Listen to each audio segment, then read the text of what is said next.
Welcome to Postscript. Tom Jones. I'm Fred Fegan along with Matt Wilson. Hi, Matt. Hello, Fred. How are you? I'm doing well. And yourself? Good. I'm good. Good. This is episode 3 of 4, the penultimate episode, Yes. as the kids say, right? That is the word. And so I feel like we've covered a lot of ground so far with episode 1 and 2.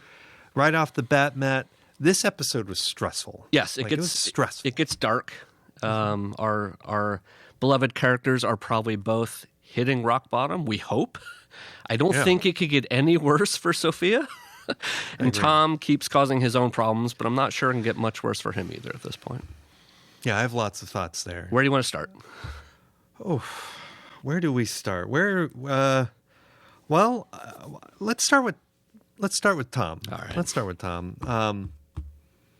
I want a comment you made in the first episode that I didn't truly appreciate as much as I should have. You made reference to the fact that there were references to Tom of being an animal. Yes. Yeah. And now I see that in episode 3. I'm like, Yeah, he's an animal.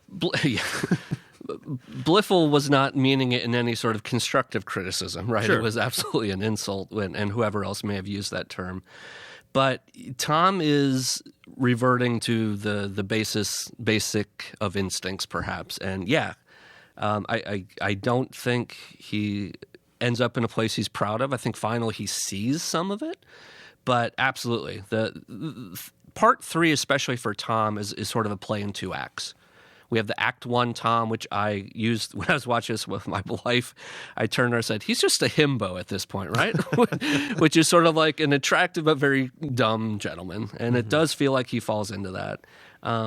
Act 2 is sort of after he finally finds some degree of a spine and pushes away Lady Bellaston.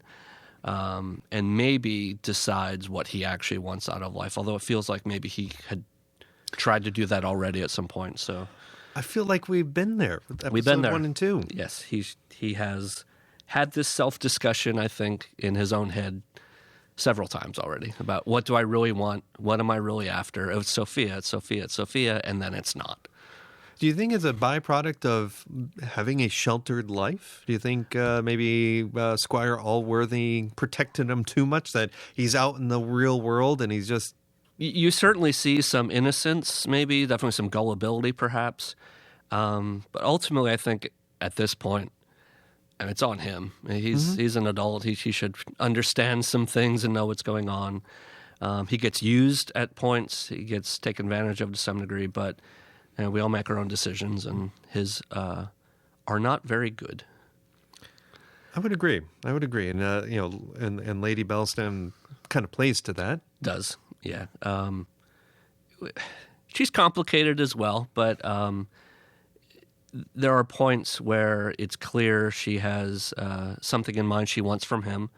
The phrase, like a sugar mommy, came to mind, I think, if that may be the first time that phrase is used in the PBS world. I don't know.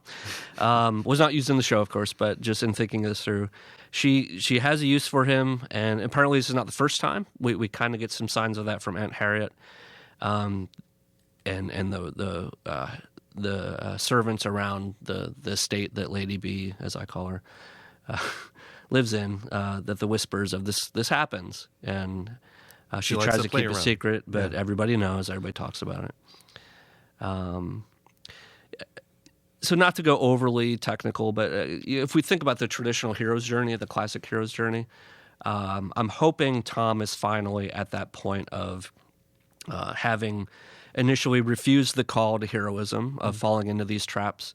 We could look at Partridge, who I really like in this episode. Actually, I really like him in general. But he has a couple moments, maybe we'll talk about later, that are generally amusing and helpful to Tom. But if Partridge is sort of a mentor figure that's there, maybe not just for comic relief, which he absolutely is, but as sort of that voice of reason or conscience to Tom about remember what you're after and who's being impacted.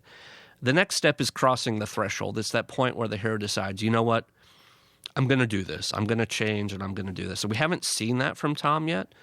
But if this is the lowest of the low for him, as he's sitting near that campfire in the rat-infested whatever where they found themselves, he and Partridge, there may be good things ahead. The last two phases would be the ordeal and then the return, where the hero returns to his origins as a changed person.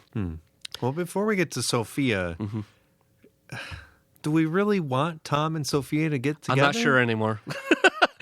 Sophia needs something positive in her life. Let's hold that thought for a second, because I do want to deal with your question. I'm not a fan of Tom at this point. No. And it's Not as unlikable as Blifil, but he is. He's becoming less. And here's the likable. thing: he's an adult. He can make his choices. In every situation on his side, it was consensual. Yeah. But to me, it's, do I believe his whole line about really loving Sophia and he's chased her all the way to London. They left. I've got to forget it. Paradise Hall. Well, not only that, but then Upton, right. the city of Upton, where in episode 2, he followed her with her purse, with her money, on this quest to find her. And the very first thing he does is falls into his old bad habits. So, yeah, he's making his choices. Yes, it's all consensual, but it puts a lot of doubt to his claims about his devotion to Sophia. Right. And every time he defends it as, well, she's lost to me. She's moved on. She can't have me. She's promised other people.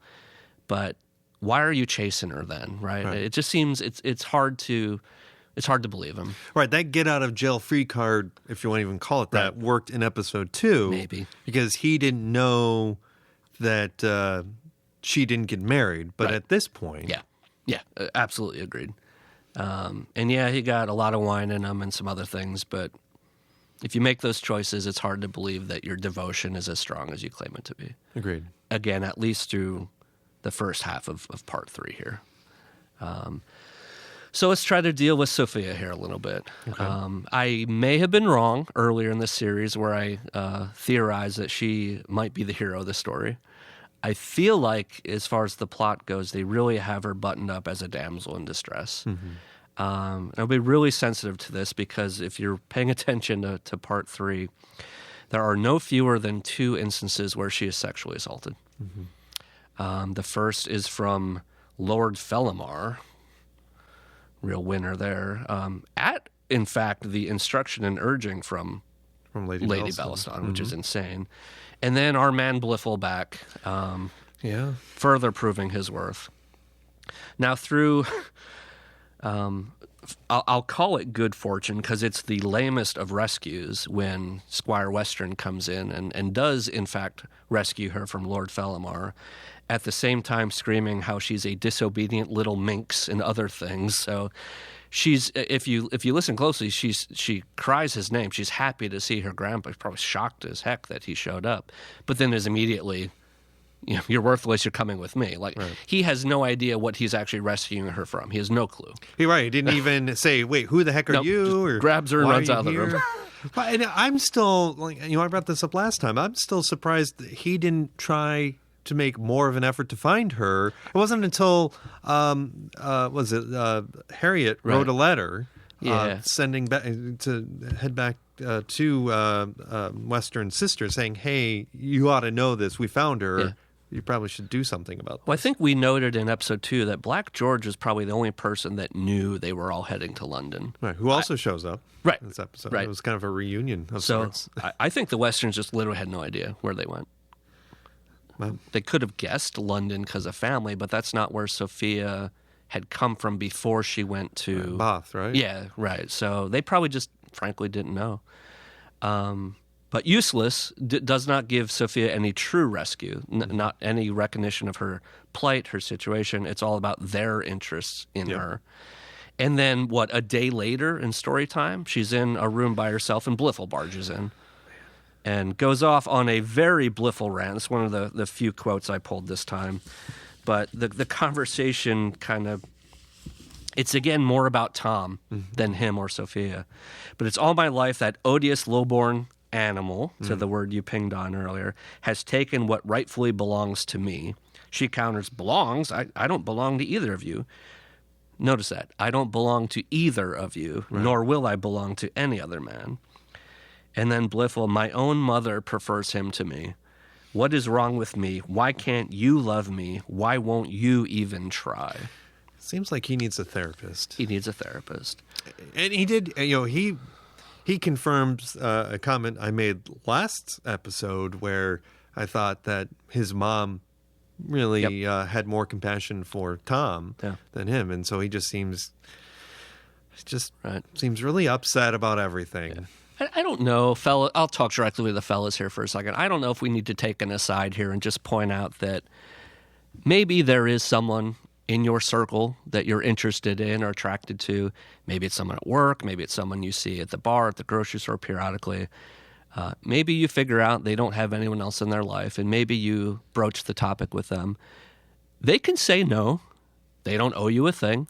They don't have to explain why. They don't have to give you any particular reason. When they say no, as we say, this is an old quote, this story is true, no means no, and that includes interest. Mm-hmm. They don't owe you anything. If you're angry about that, take a good look in the mirror, and that means both literally and figuratively. Okay, there may be reasons why that person has some hesitancy. Maybe it's just history. They had a bad relationship that they're recovering from. Not your fault. Give them some space. Maybe you need to, look at yourself and reinvest a little bit. Maybe you don't have that much to offer, and I'll say that as someone that is fortunate to be married, but still doesn't feel like I have a ton to offer my wife at times. Be an interesting person. Be a good person. You will find someone in your life if that's what you're seeking. But if you try and you're rejected, you got to get past it, okay? That seems like common sense, but I know in looking at the environment out there, some of you folks are having a hard time getting that. So for what it's worth, trust me, not an expert in relationships by any means, but winning someone over through force is not the way to win someone over. And Blifil gives us the perfect example of this. And actually, he gets a knee to the groin for his efforts, I believe, which feels about right. But it leaves Sophia in a horrible place. She's locked in a room again with no hope. And I know I've been kind of pinging on the end quotes, the voiceovers at the end of each episode, because I think they've been fascinating so far. Not that we'll end our discussion here, because there's still some other things we want to talk about. But this last one is brutal. Sophia says, happy endings only in fairy tales. And what difference does it make, anyway, to the sum of human happiness if I marry or not? If I'm contented or miserable, why did I ever think I was special? And then the video image pans to Tom and says, why did I ever think you were? So to me, she's lost her hope at this point. I think she knows Tom's in London somewhere, but doesn't suspect. Well, no, she did send a letter out. Well, and they bumped into each other. Yeah. And then even since then, through Black George, she wrote a very cagey letter that she asked him, Black George, to send to Tom that basically said, here's where I am. Right. I don't ever want to see you again, but if you happen to be around, you can find me here. Right. And then Honor finds Tom while Lady B is there. Yeah. And that... Yes. Which results in something very befitting to both. It's basically a double blackmail situation. Yeah. Tom has information. He says, I will tell the world what you're doing with young men, and it may or may not ruin her reputation, even though it's being whispered about. She returns that, you go near her or say a word, I'll tell her everything we've been doing. So they kind of have a knife to each other's throats. And I'm curious to see how that pans out in the rest of the story here. So I feel very bad for Sophia. I don't think she's in a good place, man. She even loses honor. Like Squire Western just fires her. Your services are no longer required, I think is the line as they're shoving Sophia into the carriage. So she has nobody. Right. Yeah, Honor life. She could at least confide with, offered her some level of protection. Now that's all gone. Yep. It's tough. Yeah, this is sort of the Empire Strikes Back part of the story where it ends on a bad note. The bad guys are winning, it seems, and we're not quite sure what's going to happen. Right. Well, but also, who's the good guy? I like Partridge. Partridge, okay. Partridge has some really funny moments where he understands the plight. Now, he's not happy about it either, but he does try to point out to Tom the absurdities of some of the situations. is he a good guy or not? I mean, in some ways, he's even hoping he can use Tom. Right. Right? If Tom returns to glory, I get to go with him. Right. So I guess that explains why he continues to stick with them, even when they're living in a shanty by the water. Yep. Black George is back and does some nice things. It even talks well of Tom, but I'm still irked that he still stole Tom's money. Right? I was kind of thinking that was going to come up this episode. Didn't come up at all. No. I thought maybe he'd try to slide it to Sophia or something. And, Or have some nicer clothes. yeah. You know. Nope, nothing. Geez, yeah. Aunt Harriet has a moment of conscience, but still is playing the game. So I don't know that she's a great hero. There's Aunt Western, who shows up briefly. She's the one that gets the letter, right? Yes, yeah. Really difficult character as well. I've poked fun at her. She had a great line about flesh pots, though, in London. Sophia has been found among the flesh pots. We must rescue her. That's like her only line in the episode. And that's what sends Squire Western and Bliffle out, I guess, with Black George on the way. I did want to ask, I love the little hand-carried carriages that Lady Bellaston rides, and the two guys carrying it back. Oh my and forth. gosh, We should those get one for guys. the building here. I think I don't know who would use it, but They had a great line there when Yeah. they see Tom leaving. They said, "Get yourself a proper Right. job, Sonny." right. Even they know what's going on. So there are, except for Sophia, there are no good people, I think, in this story. I agree. And we don't see. I kind of expected at some point the Colonel, what's his name? Oh yeah, Patrick Fitzpatrick. Yeah. He was going to show back up just to really muck things up. Right. I actually figured during the masquerade sequence that he would show up there. Right. But he was missing in this episode. Yeah, you think still has Aunt Sophia's Aunt Harriet? Harriet, thank you. Husband, he would show up. There's still a chance in 4. You mentioned the masquerade, so I don't think I said this in the podcast, but on the side, I mentioned that I really enjoyed the credit music of episode 2. I don't remember episode 1 in particular, but it was the same tune they used for the masquerade. It was kind of that. I thought it was kind of banging. The music, the costumes, and the choreography were all actually really nice, I thought, in that part. And we haven't talked much about the cinematography or the actual production much. I've noted a lot of handheld camera work where the scene is just shaky enough to notice, not Right. blindingly so, but you can tell there's some loose work going on. Showing a little more intimacy or maybe even stress in the Yep, scene. could be uncertainty.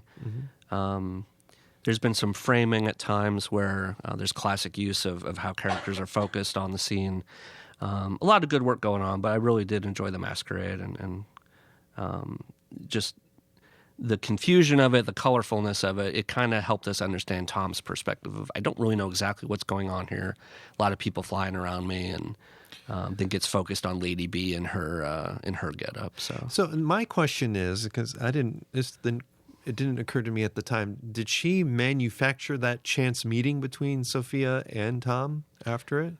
Like, because Sophia didn't end up at the Right, she didn't go at all. right, and Then- he thought she invited him. Right. I think she used, because she signed it SW, right? Sophia, the SW, and Partridge poked fun at that. It could be anything, but that's what got Tom to go, and I think she used that as a chance to set up that meeting. Sophia was not there. She woke up in her room by herself when the fireworks were going off.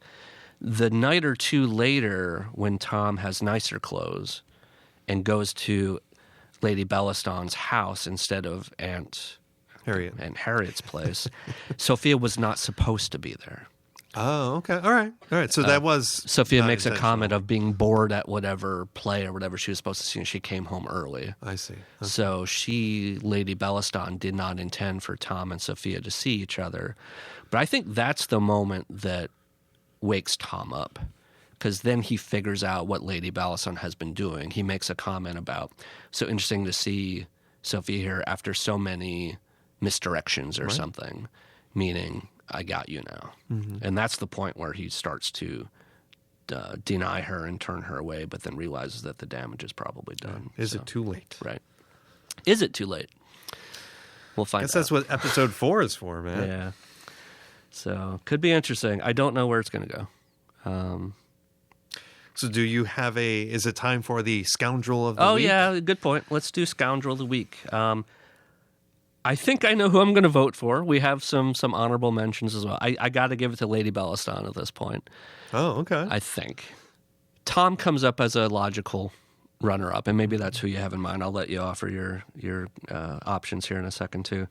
But Lady Bellaston, to me, knows exactly what she's doing. It's a little too easy to excuse away some what Tom's doing. I mentioned it's all consensual. He's making his choices. He's kind of quit on his own journey. But what keeps me from making him my nomination is I think we might see that final change in him at about the halfway point of this episode. So that's maybe the only reason I wouldn't pick him as my top Scoundrel of the Week. So talk me out of that. Where do you see? The competition is heavy. Yeah. I think virtually every character in this episode it has some level of being a scoundrel. I was actually thinking of Squire Western since he magically reappears in this episode. Not magically, but I mean he takes Sophia back, goes back to what he did at the start of episode 2, locking her in a room, kind of cutting her off from anything. I didn't like that. I thought it was, and then I also thought about Blifil. I did find it humorous, the advice Squire Western was giving Blifil and saying, try smiling. And then there's this whole sequence where the actor is trying hard to, how do you smile? What an excruciating scene when it was the wooing lessons. Right. Brutal. And by design. They want it, but brutal. But what a scoundrel. Again, Squire, how does Western, why does he feel qualified to offer any kind of advice? So I think those two I think they both tie for me. But yeah, Tom, he certainly dropped a few notches down the ladder for me. I thought he was our, we were all pulling for him at the end of episode 1, and now it just seems like he's chasing another lady, or just getting himself into trouble each and every episode, and he's making the case that it's harder to continue to pull for him. Yep. No. We've lost our hero, and Yes. and he's got one more chance, I guess. But yeah. So, well, that feels like maybe about it for this one. This one was rough. It was rough. Stressful and rough. Yep. So you heard our thoughts. As always, we'd love to hear from you. There's a couple easy ways you can do that. Through email, ps@witf.org, gets you to the Postscript team. We'd love your thoughts, any questions for us, reactions so far to the first couple episodes. We'll be able to include that in our final episode together, covering part 4 of Tom Jones. You can find more information about Postscript on the web, witf.org/postscript. You can find these episodes and more anywhere you find your podcasts. If you would be so kind, you can leave ratings and reviews on the podcast or Postscript. That helps not only us, but all the future editions to come, and there will be more. Specifically, once we wrap up our coverage of Tom Jones, our team here will pivot to Miss Scarlet and the Duke, a long-running PBS favorite. Yes. There are 3 seasons that have already been released. Season 4 is coming up in early 2024. So between now and the start of 2024, we will revisit the first 3 seasons to get you all prepped. If you haven't even explored this program yet, it's available to stream on demand right now. And what kind of show is that? It's more of a... whereas Tom Jones is maybe sort of a romantic farce at times. This is more of a part drama, part mystery series. Yep. And then a plug, if listening to us is interesting, but you happen to want to watch along, most Postscripts episodes are also available on YouTube through the Mosaic channel, which is WITF's Arts and Culture YouTube channel. You'll find us and a lot of other great food, music, art-related content. Please check it out. Subscribe to the channel if you aren't. And again, leave comments and likes on the videos. We would love that. So from the team here, thank you to Allie, producer Allie in the background, working her magic. She is amazing. Thanks for riding along with us, and we will see you next time. Thank you.